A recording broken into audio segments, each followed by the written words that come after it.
પ્રણામ.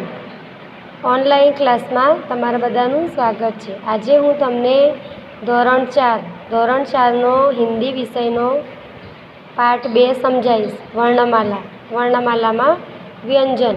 તો આપણે સ્વર અને વ્યંજન તો પહેલાં આપણે શીખી જ ગયા છીએ. તો સ્વર અને વ્યંજન આ બે અલગ અલગ છે. તો વ્યંજન આજે હું તમને સમજાવીશ. તો આપણે કક્કો, આમ ગુજરાતી ભાષામાં આપણે શું કહીએ, આને કક્કો કહીએ છીએ અને આમ વ્યંજન કહેવાય આને. તો અહીંયા કથી લઈને સ્ર સુધી આપેલું છે. તો આને આપણે હિન્દીમાં એના શબ્દો કેવી રીતે હશે એ હું તમને આજે સમજાવીશ. તો અહીંયા તો પહેલું છે કે પઢીએ ઓર સમજીએ. પઢીએ ઓર સમજીએ. તો એમાં જુઓ ક, તો કમલ, કમલનો ક. તો હિન્દીમાં શું કહેવાય? કમલ. અને ગુજરાતીમાં કમળ કહેવાય તેને. ખટિયાનો ખટિયાનો ખ. તો ખ કેવી રીતે લખાશે એ તમને આવડવું જોઈએ. ખટિયાનો ખ, તો ખટિયાને આપણે ગુજરાતીમાં શું કહીશું? ખાટલો. પછી ગમલાનો ગમલાનો ગ. તો ગમલાને આપણે ગુજરાતીમાં શું કહીએ છીએ? કુંડું કહીએ છીએ.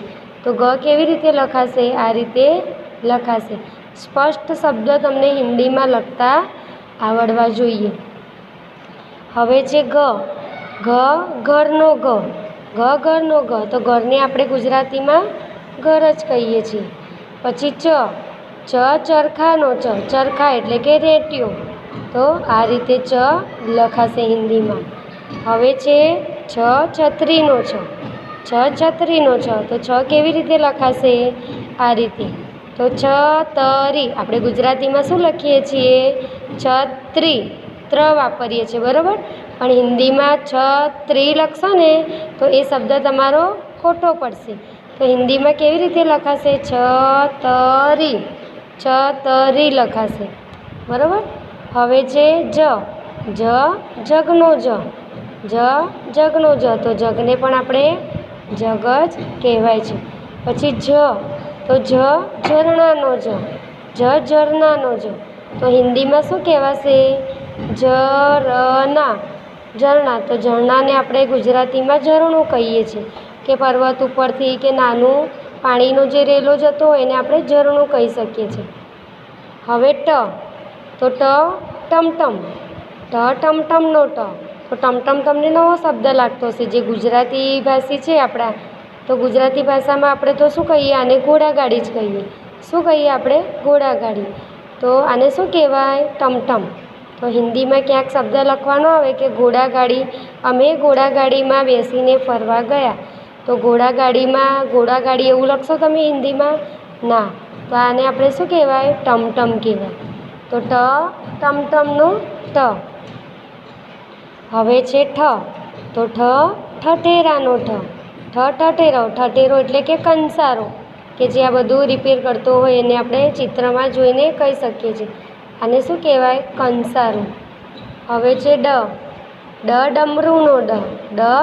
ડમરૂનો તો આપણે રને આ રીતે લખી શકાય, ડને આ રીતે. તો આ શબ્દ તમને સમજીને લખવાનો છે. હવે છે તો ઢકનાનો તો હિન્દીમાં શું કહીશું આપણે? ઢાંકણાને હિન્દીમાં ઢકના. શું કહેવાય છે? ઢકના. તો ઢકના આ રીતે તમારે લખવાનું છે. અને આ છે ઢાંકણું. ગુજરાતીમાં આપણે એને ઢાંકણું કહીએ છીએ. હવે છે તો બાણનો અણથી તો કોઈ શબ્દ ચાલુ થતો નથી, માટે આપણે પાછળથી એ શબ્દને લઈ શકીએ છીએ. તો બાણનો તો બાણને પણ આપણે ગુજરાતીમાં બાણ જ કહીએ છીએ. પછી તલવારનો તલવારનો થનનો થન એટલે કે આંચળ. થનને શું કહેવાય? આંચળ. હવે છે તો દરવાજાનો તો દરવાજા. હિન્દીમાં દરવાજો ના લખાય, બરાબર. હિન્દીમાં કેવી રીતે લખાશે? દરવાજોને હિન્દીમાં શું કહેવાય? દરવાજા લખાશે, બરાબર. પછી ધજાનો શેનો છે?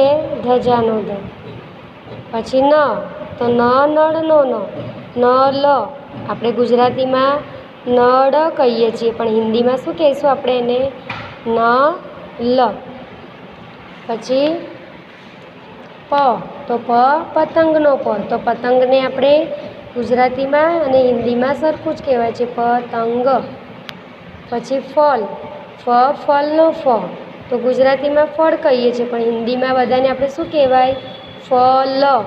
શું કહેવાશે? ફલ. પણ એક વસ્તુ તમે જુઓ, ક અને ફ, આ બે શબ્દ આપણે એક જેવા લાગે છે, પણ એક જેવા લખવાના નથી. કમાં આગળથી પૂરું આવશે, ફમાં પાછળથી આપણે ઉપર અડાડવાનું નથી અહીંયા, તો એને આપણે શું વાંચીશું? ફ.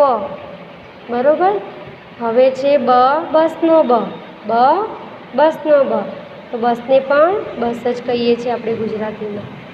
પછી ભગતનો ભ, ભગત એટલે કે પંડિત, જે સેવા પાઠ પૂજા કરે આપણે તેને ભગત કહીએ છીએ.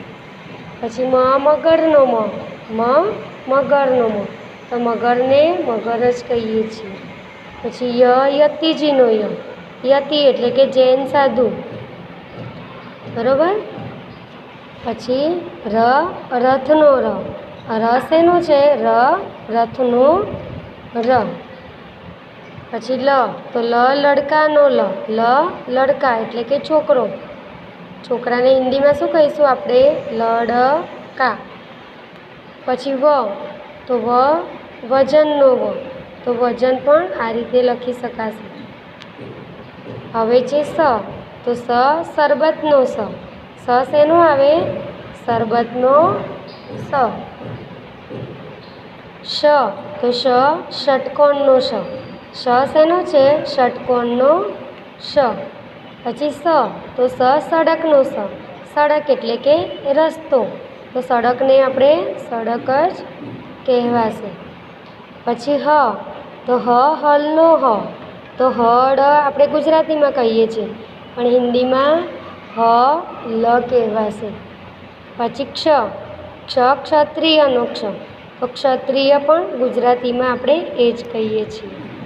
પછી તો યજ્ઞનો આગળ આવ્યું તે રીતે જ્ઞથી પણ કોઈ શબ્દ ચાલુ થતો નથી, માટે યજ્ઞનો પછી છે પત્રનો બરાબર, તો પણ આ રીતે લખાશે. ગુજરાતીમાં પણ આપણે તેને પત્ર જ કહીશું.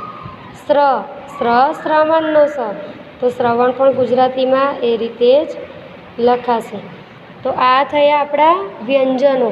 તો આ બધા વ્યંજનો મેં જે તમને સમજાવ્યા ને, આ બધાય તમારે હિન્દીની નોટમાં સારા અક્ષરે તમારે લખવાના રહેશે. આ વ્યંજનો સ્વાધ્યાયપોથીમાં મેં બતાવ્યા છે, એ તમારે હિન્દીની નોટમાં લખવાના છે. આ વિડીયો અહીંયા પૂરો થાય છે.